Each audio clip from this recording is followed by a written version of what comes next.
బద్ధకస్తుడికి చాలా ఇష్టమైన ఒకే ఒక్క పదం ఏంటో తెలుసా? రేపు. మిత్రమా, ఏదైనా గొప్పగా సాధించాలనుకున్నప్పుడు శ్రమించే స్వభావం, విమర్శలను భరించే సహనం ఉండి తీరాలి. ఆకలితో ఉన్న సింహం కంటే అత్యాశతో ఉన్న మనిషి చాలా ప్రమాదకారి. గెలుపుని ఎలా పట్టుకోవాలో తెలిసిన వారి కంటే ఓటమిని ఎలా తట్టుకోవాలో తెలిసిన వారే గొప్పవారు. ఆడంబరం కోసం చేసే అప్పు, ఆనందం కోసం చేసే తప్పు మనిషి జీవితానికి పెనుముప్పు. జీవితంలో ఏది కోల్పోయినా ఎక్కువ బాధపడకు, ఎందుకంటే చెట్టు రాలిన ఆకులతో చిగురిస్తుంది. జీవితం కూడా అంతే, అలానే వికసిస్తుంది. మనం జీవితంలో చేసే పెద్ద తప్పు ఏంటంటే మనమంటే లెక్కలేని వాళ్ళను మనం లెక్కలేనంతగా ఇష్టపడటం.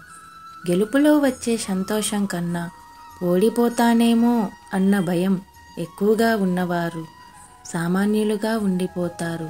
మన భావాలు మన గమ్యాన్ని నిర్దేశిస్తాయి. అవసరం లేని కోపం, అర్థం లేని ఆవేశం ఈరోజు బాగానే ఉంటుంది, కానీ రేపు అవి నిన్ను ఒంటరిని చేస్తాయి. పొగిడే ప్రతి ఒక్కరూ మిత్రులు కారు, విమర్శించే వారందరూ శత్రువులు కారు. పొగడ్తల వెనుక అసూయ, ద్వేషం కూడా ఉండవచ్చు.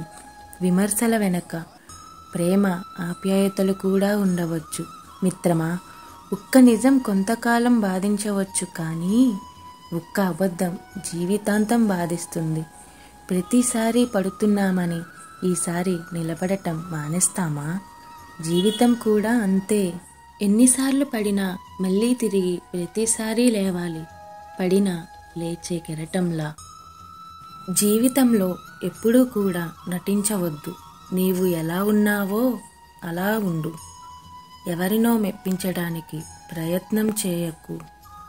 ఒక్కసారి జీవితంలో నటించడం అలవాటు అయితే జీవితాంతం నటించాల్సి వస్తుంది. వినే ఓపిక లేనివాడు ఎప్పటికీ అజ్ఞానిగానే మిగిలిపోతాడు. చెప్పే ధైర్యం లేనివాడు ఎప్పటికీ పిరికివాడిగానే ఉండిపోతాడు.